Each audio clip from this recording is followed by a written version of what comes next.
First నుంచి brief గా ఏం జరిగింది ఫస్ట్ నుంచి చెప్పండి, క్లియర్ గా చెప్పండి. Ready ma'am, start. కొంచెం భయం వాయిస్ గట్టిగా చెప్పండి. సో జూన్ 14, 2024 మన రైల్వే కోడూరు ఎమ్మెల్యేకి నేను మెసేజ్ చేయడం జరిగింది త్రూ ఫేస్బుక్. కంగ్రాచులేషన్ సార్ అని చెప్పేసి ఆయన థ్యాంక్ యూ అని చెప్పి ఫస్ట్ డేనే నాతో 2-3 hours స్టార్ట్ చేశారు. లైక్ నైట్ 11:30 ఆ టైం వరకు స్టార్ట్ చేశారనమాట. డీటెయిల్స్ అన్నీ కనుక్కోవడం జరిగింది. ఆయన నువ్వేం చేస్తావు, ఎక్కడ ఉంటావు, పెళ్ళి అయిందా, పిల్లలు ఉన్నారా, హస్బెండ్ ఏం చేస్తాడు, ఈ డీటెయిల్స్ అన్నీ అడగడం జరిగింది. నేను చెప్పాను. లాస్ట్లో ఆయన ఫోన్ నెంబర్ ఇచ్చి నా ఫోన్ నెంబర్ తీసుకొని ఇక్కడ వద్దు టెలిగ్రామ్లో చాట్ చేద్దాము అనేసి చెప్పారు.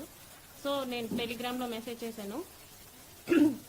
2 days బాగానే మాట్లాడారు నాతో, అంటే నార్మల్గానే మాట్లాడారు. అందరూ ఎలా ఫ్రెండ్లీగా మాట్లాడతారో అలాగే మాట్లాడారు. సో కంటిన్యూస్ చాటింగ్ అనమాట. 2 days తర్వాత వీడియో కాల్స్ చెయ్యి, నీ న్యూడ్స్ పంపించు అని ఈ టైప్ ఆఫ్ మెసేజింగ్ చేయడం జరిగింది నాకు. సారీ సార్, నేను న్యూస్ అయితే అట్లాగా పంపించలేను, వీడియో కాల్స్ కూడా నాకు కంఫర్టబుల్ కాదు అనేసి చెప్పాను అనమాట. నేను నా బాబు మాత్రమే ఉంటాం ఇంట్లో, నాకు ఒక కేర్ టేకర్ ఉంది. న్యూస్ పంపించమని ఒక 3-4 days అడిగారు బాగా. నేను పంపను అనేసరికి కొంచెం బెదిరించడం లాంటివి చేశారనమాట. ఓకే న్యూడ్స్ పంపొద్దు, నేను నీతో మాట్లాడాలి, నన్ను పర్సన్గా మీట్ అవ్వు, ఇన్ పర్సన్లో మీట్ అవ్వు అని చెప్పేసి అన్నారు. ఎలా కుదురుతుంది సార్, నాకు అవ్వదు, నాకు మా బాబుతోనే ఉంటుంది రోజంతా, నాకు అవ్వదు అనేసి అన్నాను.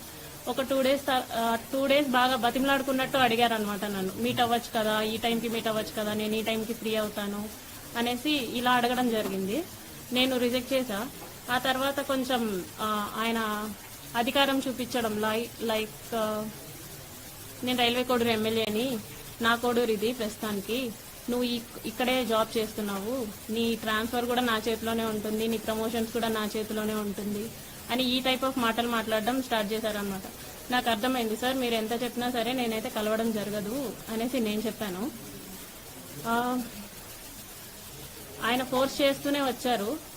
నేను ఈయనకి ఫోన్ కాల్స్లో మెసేజెస్లో చెప్పడం అర్థం కావట్లేదేమో అని చెప్పేసి నేను కలుస్తాను. జూలై 9th కలిశాను. For the first time July 9th కలిశాను.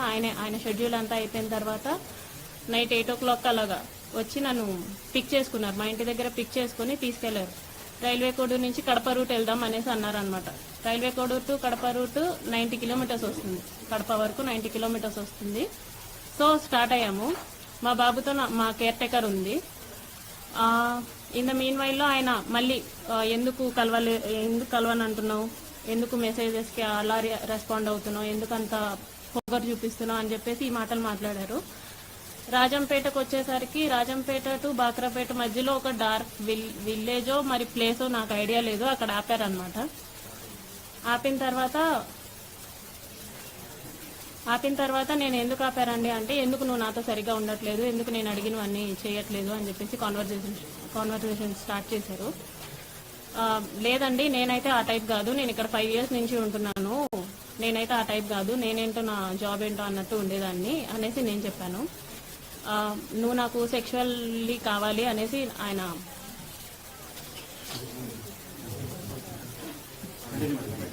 చెప్పండి కనీసం మాట్లాడివ్వండి నన్ను.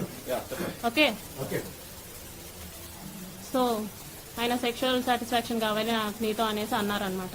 లేదు సార్ నేను అవన్నీ చెయ్యను అనేసి చెప్పేసరికి ఆయన నా బాడీ పార్ట్స్ టచ్ చేయడానికి ట్రై చేస్తూ నన్ను ఫోర్స్ చేయడానికి ట్రై చేశారు. కార్ డోర్ ఓపెన్ చేసేలాగా నా జుట్టు పట్టుకొని ఇలా లాగారు, ఎడ్జ్ ఆఫ్ మై హెయిర్ పట్టుకొని లాగారనమాట.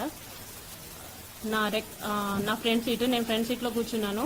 రెక్లైనర్ దగ్గర బెండ్ చేసేసి నా మీదకి వచ్చేసి నేను అరవబోయాను, ప్లస్ చేతులు ఇలా పెట్టేసుకున్నారు, 2 చేతులు ఆయన ఒక చేతి ఇలా పట్టుకున్నారు, కొట్టారు. ఫోర్స్ఫుల్లీ నా ప్యాంట్ అది తీసేసి he force himself on to me for the first time. అయిపోయిన తర్వాత నేను భయపడిపోయి నేను వెనక్కి వెళ్ళిపోయాను. ఆ మధ్యలో నేను వెనక్కి వెళ్ళిపోయాను. ఆ సీట్ ఈ మిడిల్ ఆఫ్ ద సీట్ ఉంటుంది కదా, వెనక్కి కూర్చున్నా.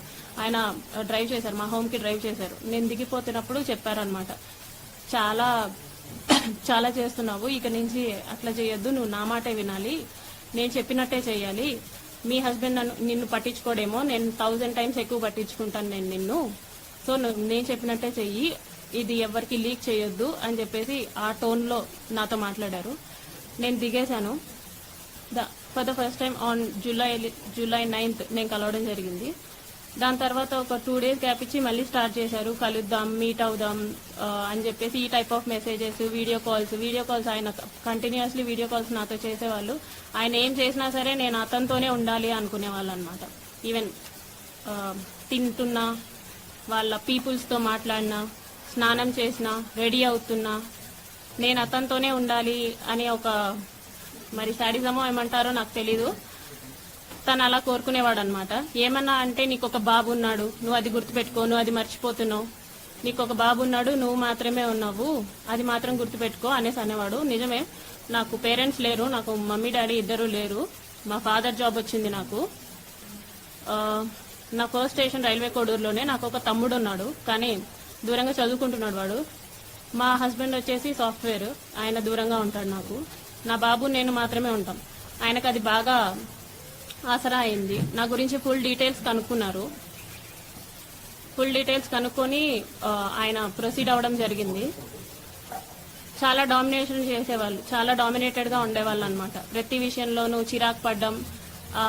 ఇలా ఎందుకండి ఈ టైప్ ఆఫ్ రిలేషన్షిప్, ఈ టైప్ ఆఫ్ ఫోర్స్డ్ రిలేషన్షిప్లో నేను ఎందుకు ఉండాలి అని చెప్పేసి నేను అడిగినప్పుడు, నాకు నువ్వు ఇలాగే కావాలి, నాకు నువ్వు ఇలాగే ఉండాలి అని చెప్పేసి బెదిరింపులు, గట్టిగా మాట్లాడాలు, పొగరు చూపించడాలు. ఏమన్నా అంటే ఆఫీస్లో ఒక ఎంక్వైరీ వేస్తాను అనేసి అంటారనమాట. నువ్వేదో తీసుకున్నావు, నువ్వేదో బ్రైట్ చేసావు అని చెప్పేసి వేస్తాను ఎంక్వైరీస్ అనేసి, నాకు ఆ రకంగాను, ప్లస్ నాకు ఫ్యామిలీ లేదు కాబట్టి ఈ రకంగానూ నన్ను భయపెట్టడం జరిగింది. So for the first time నేను ఆగస్ట్ ఎండింగ్లో నా ప్రెగ్నెన్సీ పాజిటివ్ అయింది. ఈ విషయం నేను అతనికి చెప్పాను అనమాట. నాకు ఇలా ప్రెగ్నెన్సీ పాజిటివ్ వచ్చింది, ఏం చేయమంటారు అనేసి అన్నాను. నువ్వు తీయించేసుకో, ఇమీడియట్గా తీయించేసుకో, నేను మాట్లాడతాను, నాకు తెలిసిన డాక్టర్ ఉన్నారు తిరుపతి కాలేజ్లో, నాకు తెలిసిన గైనిక్ ఉంది, ఆమెను అడుగుతాను, ఆమె నాకు టాబ్లెట్స్ పంపిస్తుంది, నేను నీకు ఇస్తాను, సో దట్ నువ్వు తీయించేసుకో అనేసి అన్నారనమాట. లేదండి నేను తీయించుకోను, నేను ఉంచుకుంటాను అనేసి చెప్పాను. అంటే ఎందుకు ఉంచుకుంటావో, అవసరం లేదు, నువ్వు తీయించేసుకో అని చెప్పేసి అన్నారు. ఫస్ట్లో స్టార్టింగ్లో కామ్గానే అన్నారు, లేదండి నేనైతే తీయించుకోను, చేశారు కదా, నేనైతే తీయించుకోను అనేసి భయపెట్టే ప్రయత్నం చేద్దాం అనుకున్నా. సో దట్ అప్పటికైనా సరే వదిలేస్తాడని చెప్పేసి నేను భయపెట్టే ప్రయత్నమైనా చేద్దాం అనుకుని ఈ ప్రెగ్నెన్సీ నేనైతే తీయించుకోను అనేసి అన్నాను అనమాట. ఒక 2 days అలాగే అడిగారు బాగా. ఒకరోజు నైట్ మా ఇంటికి వచ్చి ఎందుకు తీయించుకోవు అని చెప్పేసి నన్ను కొట్టారు. నువ్వు ఎందుకు తీయించుకోని అంటున్నావు అంటే, కారులో తీసుకెళ్లడం మానేసి డైరెక్ట్గా మా ఇంటికి వచ్చారు, కార్ పార్క్ చేసి, ఎందుకు తీయించుకోని అంటున్నావు అని చెప్పేసి, మా బాబు నిద్రపోతున్నాడు, అప్పుడు నన్ను కొట్టారనమాట, ఎందుకు తీయించుకోని అంటున్నావు అనేసి. లేదండి నేను తీయించుకోను, మీరే కదా చేశారు, సో నేను తీయించుకోను, సమాధానం చెప్పండి అంటే, సరే మీ హస్బెండ్కి డివోర్స్ ఇచ్చేసి నేను నిన్ను పెళ్లి చేసుకుంటాను, ప్రస్తుతానికైతే తీయించుకో అని చెప్పేసి నార్మల్గా అష్యూరెన్స్ ఇచ్చినట్టు చెప్పారు. సో నీ హస్బెండ్తో నువ్వు డివోర్స్ తీసుకున్న తర్వాత నేను నిన్ను పెళ్లి చేసుకుంటానంటే, అవసరం లేదు అని చెప్పేసి నేను ఫర్ ద ఫస్ట్ టైం నేను అబార్ట్ చేయించుకున్నాను. అది కూడా అతనే టాబ్లెట్స్ తీసుకొని వచ్చారు, వాళ్ళ ఫ్రెండ్, తిరుపతి ఫ్రెండ్ ఎవరో ఇచ్చారంట, గైనిక్ సమాన్ టాబ్లెట్స్ తీసుకొని వస్తే for the first time abort చేయించుకున్నాను నేను వాళ్ళతో. ఇందులో నాకు తెలియని విషయం ఏంటంటే, ఈ మీన్ వైల్లో ఒక 4 months ముందు మా హస్బెండ్కి కాల్ చేసి మాట్లాడారు అతను. అది నాకు కూడా తెలీదు, అతను శ్రీధర్ కూడా నాకు చెప్పలేదు, మా హస్బెండే చెప్పాడనమాట. అసలు ఏం జరుగుతుంది రైల్వే కోడూరులో, ఏం చేస్తున్నావు నువ్వు అనేసి అంటే, ఏమైందంటే ఇలా శ్రీధర్ ఫోన్ చేశాడు, ఎమ్మెల్యే అంట కదా, డివోర్స్ తీసుకో అని చెప్పేసి నాకు చెప్తున్నాడు అనేసి అన్నాడు అనమాట. అంటే అప్పుడు ఇది జరిగింది, ఇలా చేస్తున్నాడు, ప్రతిసారి బలవంతంగా ఇంటికి వచ్చేయటం, వెళ్ళిపోమన్నా వెళ్ళిపోకుండా బయటే ఉండేవాడు అనమాట. నేను డోర్ లాక్ వేసేసి నేను ఇంట్లోకి వెళ్ళిపోయి పడుకున్నా సరే 4-5 hours అయినా సరే నేను డోర్ ఓపెన్ చేసేసరికి ఆయన అలాగే ఉండేవాడు ఇంటి బయట. ఒక ఎమ్మెల్యే అయ్యండి, కార్ పార్కింగ్లోనే ఉండేది నైట్ టైం. సో ఇలా చాలాసార్లు జరిగింది.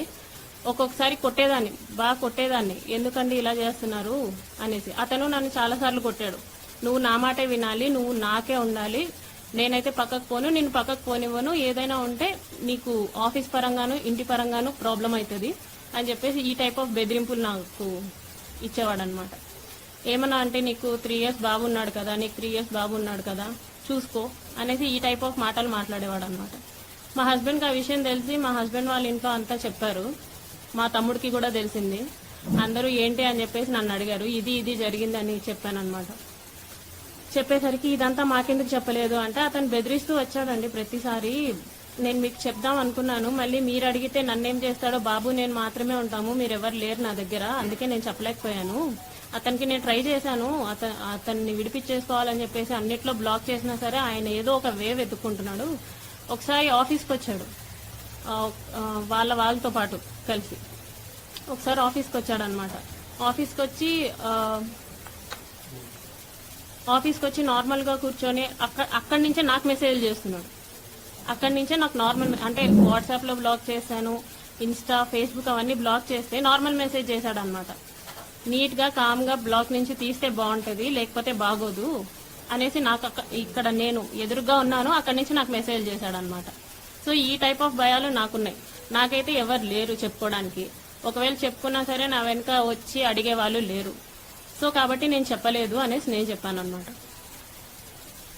వాళ్ళు అదంతా విని నీ ఇష్టం వచ్చింది చేసుకో, అయిందంతా అయింది, తీయాల్సిన పరువు అంతా తీసావని చెప్పేసి మా వాళ్ళంతా దూరంగా ఉన్నారు. అంటే ఎవరి పనుల్లో వాళ్ళు ఉన్నారు, నన్ను ఎవరు పట్టించుకోలేదు.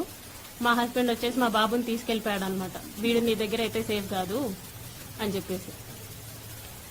రీసెంట్గా అలా January 7th, 2026 రీసెంట్గానే ఒక 20 days బ్యాక్ వాళ్ళందరూ ఎవ్వరూ మాట్లాడడం మానేసిన తర్వాత మా హస్బెండ్ వాళ్ళ అక్కకు కూడా 11:30 ఆ టైంకి కాల్ చేసి మీ ఎవ్వరూ ఆమెకి ఫోన్ చేయకూడదు, మీ ఎవరు ఆమెతో మాట్లాడకండి అంటే ఆవిడ నాతో మాట్లాడడం మానేసింది. ఆవిడ తిరుపతిలోనే ఉంటారు, రైల్వే కోడ్ నుంచి 30 kilometers దూరం.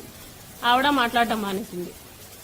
ఇదంతా అయిన తర్వాత January 7th నేను నిన్ను పెళ్లి చేసుకోలేను, నువ్వేం చేసుకుంటావో చేసుకో, నువ్వేం చేస్తావో కూడా నేను చూస్తాను అని చెప్పేసి చెప్పారనమాట. ఇదంతా చేసి నువ్వు పెళ్ళెలా చేసుకోకుండా ఉంటావు, 1.5 సంవత్సరంగా నువ్వు నన్ను ఎంత నాశనం చేసావు, పెళ్ళెలా చేసుకోకుండా ఉంటావు అనేసి నేను అడిగాను. అంటే నాకైతే